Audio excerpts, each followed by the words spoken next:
The Arkansas Code of Ethics. Standard 1.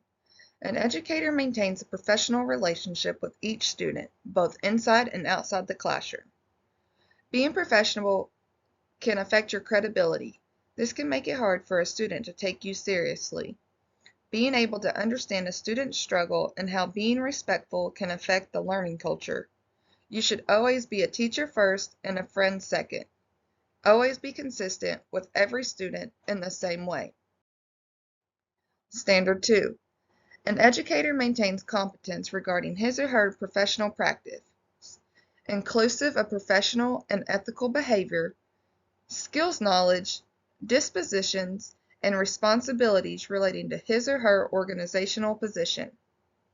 Your students take on the disposition you portray. For example, if I am aggressive, then they will be aggressive. Every student is different. The principal impacts the culture of the whole school. A teacher is on call 24/7. Teachers should have a good attitude. If a teacher has a bad attitude, it can affect a student's ability and desire to learn.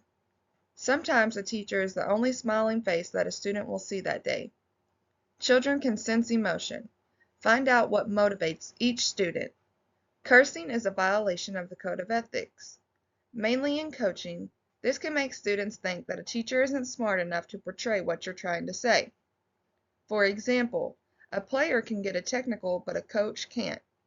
A student won't know right from wrong. If you are cursing, they will think it's okay to curse themselves. Standard 3. An educator honestly fulfills reporting obligations as associated with professional practices. Ensure the safety of all students. Even if I have the slightest indication of a student in harm's way, I am to report it. Call the hotline number and know the procedures. Always be mindful of abuse and neglect. Standard 4. An educator entrusted with public funds and property, including school-sponsored activity funds, honors that trust with honest, responsible stewardship. Be responsible. Make sure you are spending the funding for what it is intended for. Make sure students have experiences and opportunities they're supposed to have. Make sure we take care of our facilities. This maintains the trust within our community and staff because the taxpayers pay for it. Standard 5. An educator maintains integrity regarding the acceptance of any gratuity, gift, compensation, or favor that might impair or appear to influence professional decisions or actions, and shall refrain from using the educator's position for personal gain. Use your best judgment. Flowers, candies, or little things are appropriate, but don't accept big things, such as a TV or a Keurig. Standard. An educator keeps in confidence standardized test materials and results and maintains integrity regarding test administration procedures. Keep a room just for tests. Lock it up. Have a log sheet who shows who checks in and checks out. This requires lots of training. Standard 7. An educator maintains the confidentiality of information about students and colleagues obtained in the course of the educator's professional services that is protected under state law or regulations, federal law or regulations, or the written policies of the educator's school district, unless disclosure serves a professional purpose as allowed or required by law or regulations. Educators have lots of personal information on students. Be careful taking reports home. Make sure you don't have personal information on your desk in the open. Protect the integrity of each student and don't share the student's information. Standard 8.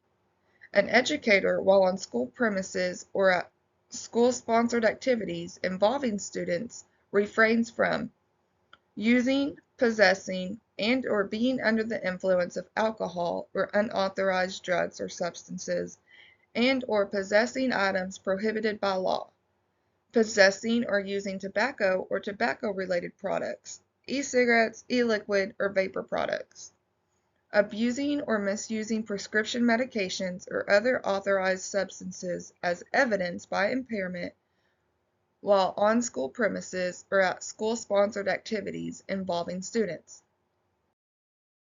Social media influence.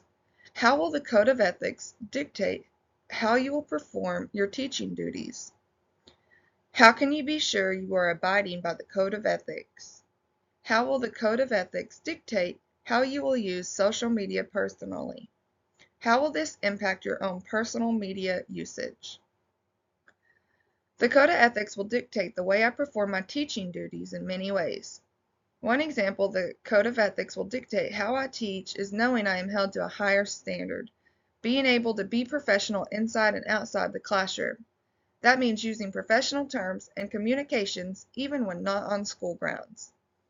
When being professional, this will help demonstrate to students that you respect them, so I expect them to respect me as well.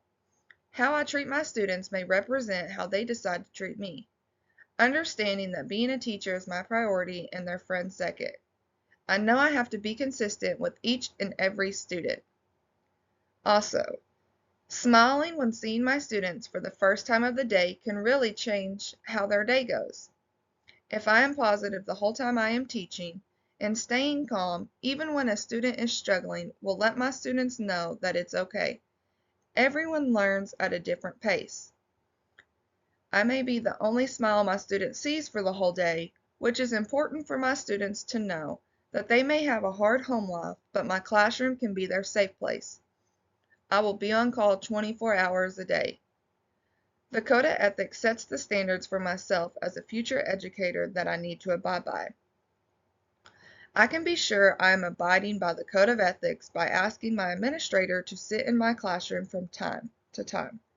I can also check on the Arkansas Department of Education website and rewatch the Code of Ethics video to help ensure I am up to date on the Code of Ethics. When I first get into the classroom, there will be teachers at the school that have been there longer, and I can go to them and ask questions and get advice from them. If I am unsure, I will always ask an administrator to help, because there will always be something I can learn. The Code of Ethics will dictate how I use social media in multiple ways. I personally do not have any social media, but if I did, it would change how I interact. Knowing now that social media is a reflection of myself, it would cause me to be more self-aware about what I post and even what I share and like. If I had social media, the Code of Ethics would have an impact for who I would add as a friend. I wouldn't add any students or parents as my friends. I also wouldn't share anything political. Social media not only reflects on myself as an individual, but also reflects on my school. If I had a classroom page, I would invite my administrator to become a part of the group as a safeguard.